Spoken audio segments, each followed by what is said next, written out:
Video લેક્ચરમાં આપનું સ્વાગત છે. સ્ટુડન્ટ સેમ 2 જ્યારે આપણે સ્ટાર્ટ કરી રહ્યા છીએ ત્યારે સેમ 2ના ટેક્સ્ચ્યુઅલ ચેપ્ટર નંબર 1નો અભ્યાસ આપણે કરી ચૂક્યા છીએ. Then next today we will start our grammar topic in our grammar book, right. Sem 2ની જે ગ્રેમર બુક છે તમારી દ્વિતીય સત્રની, એમાં જ તમારે સાથે સાથે લખતા જવાનું છે અને સમજતા જવાનું છે.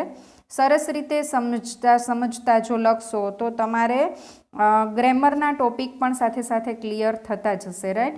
તો today we will start hour first topic the adjective. તો એડજેક્ટિવ કોને કહેવાય સ્ટુડન્ટ? એડજેક્ટિવ એટલે કે વિશેષણ, રાઈટ. હવે વિશેષણ કોને કહેવાય? તો કે કોઈ પણ સંજ્ઞાવાચક કે સામાન્ય નામની પહેલાં કેટલીક વાર એમનું ગુણવર્ણન કરતા શબ્દ મૂકવામાં આવે છે. આ ગુણવર્ણનમાં જે તે નામના રંગ, કદ, આકાર વગેરે આવી શકે. આ પ્રકારના શબ્દ પરસ્પર વિરોધી પણ હોઈ શકે છે. હવે વિશેષણ, આ શબ્દ બોલીએ ત્યાં જ આપણને સ્ટુડન્ટ ખ્યાલ આવી જાય અને આપણે ગુજરાતી ભાષામાં વિશેષણનો અભ્યાસ કરીએ જ છીએ, રાઈટ. તો વિશેષણ એટલે શું? તો કે કોઈ પણની વિશેષતા દર્શાવતો શબ્દ, રાઈટ. એનું ગુણ વર્ણન કરતો શબ્દ, એની કંઈક અલગ પડતી ખાસિયત છે એ દર્શાવતો શબ્દ એટલે વિશેષણ. તો એ વિશેષતા દર્શાવતા શબ્દને આપણે કહીશું વિશેષણ. ઇંગ્લિશમાં એને કહેવાશે ધ એડજેક્ટિવ. નામના અર્થમાં વધારો કરતો શબ્દ, that is called the adjective, વિશેષણ, રાઈટ. તો આવા શબ્દો પરસ્પર વિરોધી પણ હોઈ શકે છે. A new book, a fat main, an old story, a thin boy, right. વિરોધી શબ્દો છે. નવું પુસ્તક, જૂની વાર્તા. New, old, fat, thin, right. Bold કરીને આપણી બુકની અંદર આ આપણને શબ્દો આપેલા જ છે. અ ન્યૂ બુક, નવું પુસ્તક, એન ઓલ્ડ સ્ટોરી, જૂની વાર્તા. તો ન્યૂ અને ઓલ્ડ ઓપોઝિટ શબ્દમાં પણ આવી શકે છે. A fat main, a thin boy, એટલે ફેટ અને થીન પણ ઓપોઝિટ વર્ડમાં આવી શકે છે, રાઈટ. તો આવા શબ્દ જે પરસ્પર વિરોધી પણ હોઈ શકે છે અને નામનો કંઈક વિશેષ ગુણ દર્શાવતો શબ્દ હોય છે, તો એવા શબ્દને અંગ્રેજીમાં ધ એડજેક્ટિવ કહેવાય છે.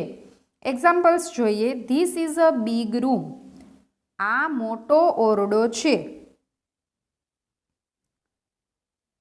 That is a red flower, પેલું લાલ ફૂલ છે. થર્ડ સેન્ટેન્સ છે. That is an old house, પેલું જૂનું ઘર છે.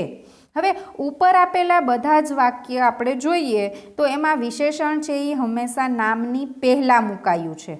A big room, a red flower, an old house. એ તમે શબ્દો જોશો તો તમને ખ્યાલ આવશે કે એ શબ્દોમાં નામની પહેલાં વિશેષણ મુકાયું છે. હવે ક્રિયાપદ પછી અને વાક્યના અંતે જો વિશેષણ મૂકીએ તો વાક્ય રચના કેવી થાય એ આપણે જોવાની છે. એ પણ તમને તમારી ગ્રેમર બુકમાં આપેલી જ છે. ઓપન રાખો અને સાથે સાથે સમજતા જાઓ. ધીસ રૂમ ઇઝ બિગ, ફક્ત વાક્ય રચના ફરે છે સ્ટુડન્ટ, તેના અર્થમાં કોઈ જ ફેરફાર થતો નથી. આ ઓરડો મોટો છે. ધેટ ફ્લાવર ઇઝ રેડ, પેલું ફૂલ લાલ છે. ધેટ હાઉસ ઇઝ ઓલ્ડ, પેલું ઘર જૂનું છે, રાઈટ. તો ક્રિયાપદ અને ત્યારબાદ આપણે ધ એડજેક્ટિવ વર્ડ મૂકીએ છીએ. તો વાક્ય રચના કઈ રીતે હોય એ આપણે જોઈ.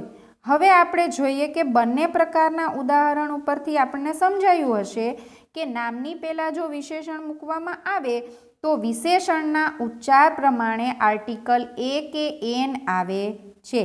That is an old house, right. જો આપણે વિશેષણ ક્યારે મૂકીશું? નામની પહેલાં મૂકીશું તો વિશેષણના ઉચ્ચાર પ્રમાણે આપણે આર્ટિકલ મૂકીશું. અધરવાઇઝ સેકન્ડ વન છે કે વિશેષણ જો ક્રિયાપદ પછી મૂકવામાં આવે તો કોઈ આર્ટિકલનો ઉપયોગ થતો નથી, right. That is an old house, તો એ સેન્ટેન્સની અંદર આપણે વિશેષણ નામની પહેલાં મૂક્યું છે એટલે વિશેષણના ઉચ્ચાર પ્રમાણે આપણે તેમાં આર્ટિકલ લગાડીશું. પરંતુ જ્યારે આપણે વાક્યમાં અંતે વિશેષણ લગાડીએ છીએ ક્રિયાપદ પછી તો આપણે એમાં આર્ટિકલ મૂકીશું નહીં, રાઈટ. તે નેક્સ્ટ કેટલાક વિશેષણ અને તેના વિરોધી શબ્દો આપેલા છે. હવે સ્ટુડન્ટ 1 થી 7 ધોરણમાં તમે વિરોધી શબ્દોનો અભ્યાસ કરી ચૂક્યા છો. ઓપોઝિટ વર્ડનો અભ્યાસ કરી ચૂક્યા છો, right. Long, short, old, new, strong, weak, high તો low, tall, short, small, big, beautiful, ugly, cheap, costly, fat, thin, young, old, active, lazy, happy, sad, easy, difficult, bright તો dull, hot, cold, cruel, kind, sweet તો bitter, wide અથવા broad તો narrow, careful તો careless, clean તો dirty, clever તો dull, full તો empty, dry તો wet, true તો ફોલ્સ,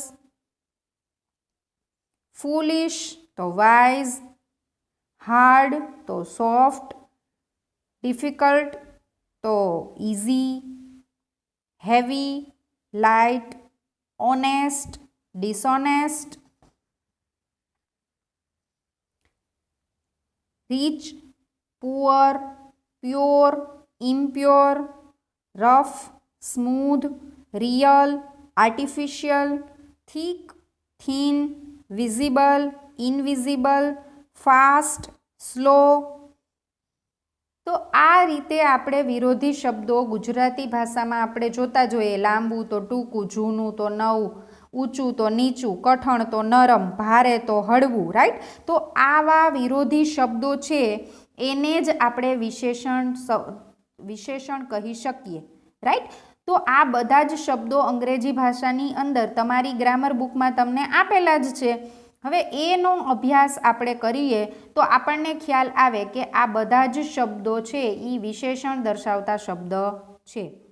હવે આ શબ્દોને તમારે અંગ્રેજીમાં યાદ રાખવાના છે અને તમારે તમારી રફ બુકમાં 2 ટાઈમ્સ લખવાના છે કે જેથી કરીને તમે એને સારી રીતે યાદ રાખી શકો, રાઈટ.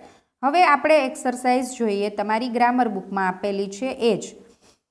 ફર્સ્ટ ક્વેશ્ચન છે rewrite the sentence using the opposites of the underline words, એટલે કે રેખાંકિત શબ્દના વિરોધી શબ્દનો ઉપયોગ કરીને વાક્ય ફરીથી લખો.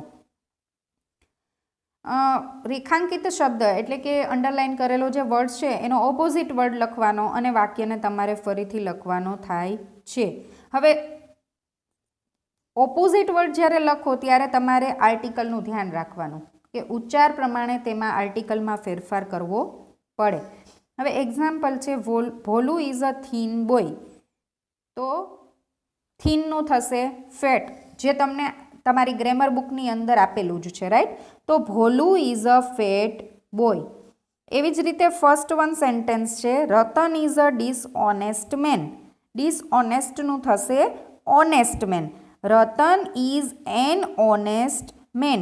સાઉન્ડ કરવાનો, સાઉન્ડ ઉચ્ચાર પ્રમાણે ગુજરાતી ભાષાના આપણે આર્ટિકલ શીખી ચૂક્યા છીએ કે ઉચ્ચાર પ્રમાણે આપણે આર્ટિકલ મૂકીએ છીએ. ક્યારેય શબ્દનો પહેલો અક્ષર જોઈને આર્ટિકલ મૂકી દેવો નહીં, રાઈટ.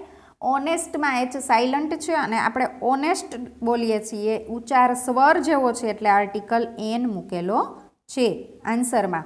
ધેન સેકન્ડ છે the moon is visible today.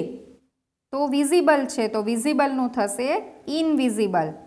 તો આપણે લખીશું ફરીથી જવાબ ત્યારે લખીશું the moon is invisible today. Third one છે વીર વોઝ અ ફૂલિશ બોય. ફૂલિશનું થશે વાઇસ.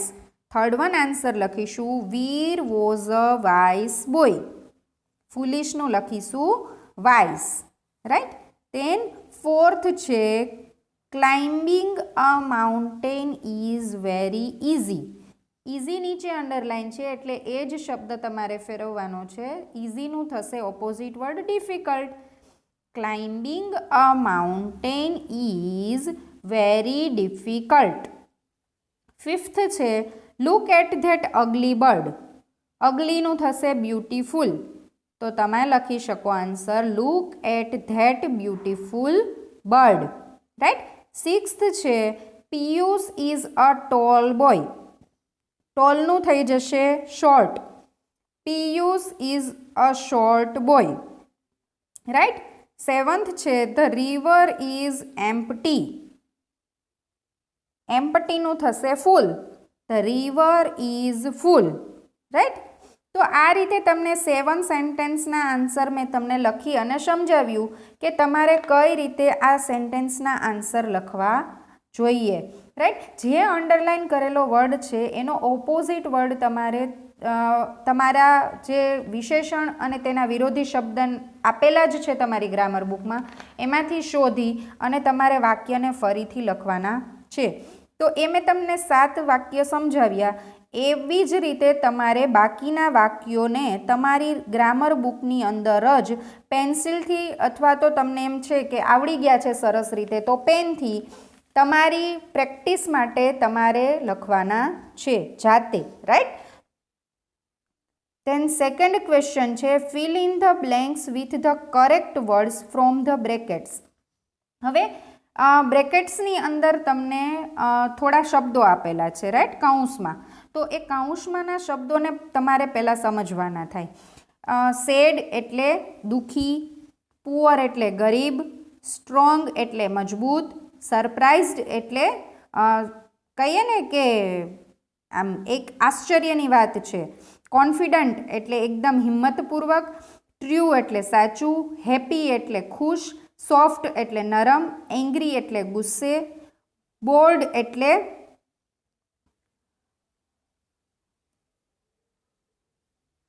આપણે કહીએ ને કે એકદમ આમ બોલ્ડ એટલે કંટાળાજનક, ફાસ્ટ એટલે ઝડપથી, લોનલી એટલે એકલા, ગિલ્ટી એટલે આમ શરમનો ભાવ કહીએ, વાઇલ્ડ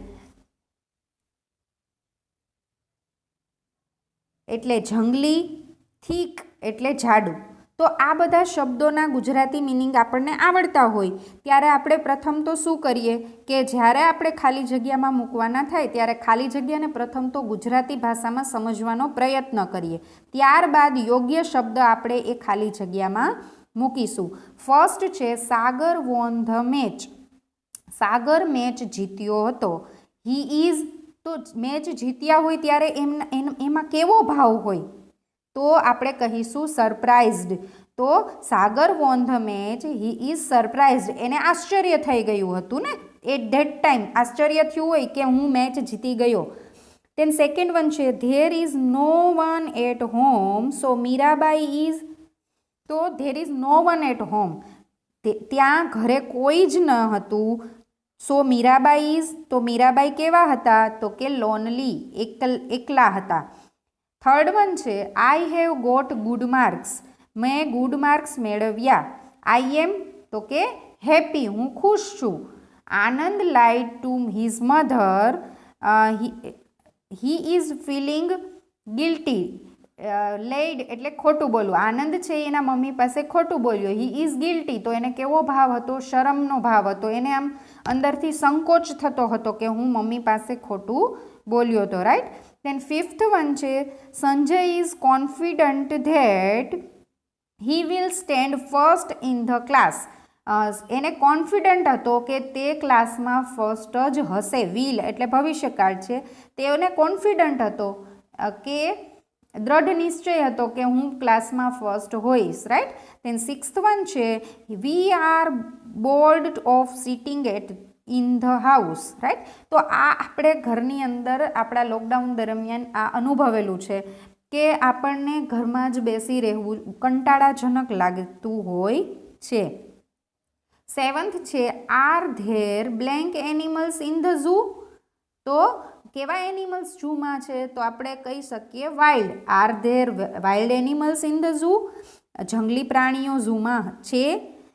એઇથ છે Anil has got less marks he is sad. અનિલે લેસ માર્ક્સ, એને ઓછા માર્ક્સ મેળવ્યા. હી ઇઝ સેડ, તે દુઃખી થઈ ગયો. રાઈટ. તો આ રીતે આપણે વાક્યને લાઇન ટુ લાઇન એક એક વર્ડ્સનું ગુજરાતી કરી અને સમજતા જઈએ તો આપણને આન્સર લખવા પણ ઇઝી થઈ જાય છે. રાઈટ. તો હાફ બ્લેન્ક્સ આપણે 8th બ્લેન્ક્સના આન્સર્સ મેં આપેલા છે એ લખ્યા. ત્યારબાદની આપેલી 9 to 15 બ્લેન્ક્સના આન્સર્સ તમારે સમજી અને તમારી જાતે લખવાના છે. રાઈટ. ફર્સ્ટ ગ્રામર ટોપિક આપણે આજે કમ્પ્લીટ કરીએ છીએ. આપેલા આન્સર્સ તમે વ્યવસ્થિત રીતે જોઈને લખશો, ત્યારબાદ જાતે લખવાના આન્સર્સ છે એ તમે શ્યોર છો તો તમે પેનથી લખી શકો છો, અધરવાઇઝ તમે પેન્સિલથી તમારી ગ્રામર બુકમાં લખી શકો છો. રાઈટ. Thank you student.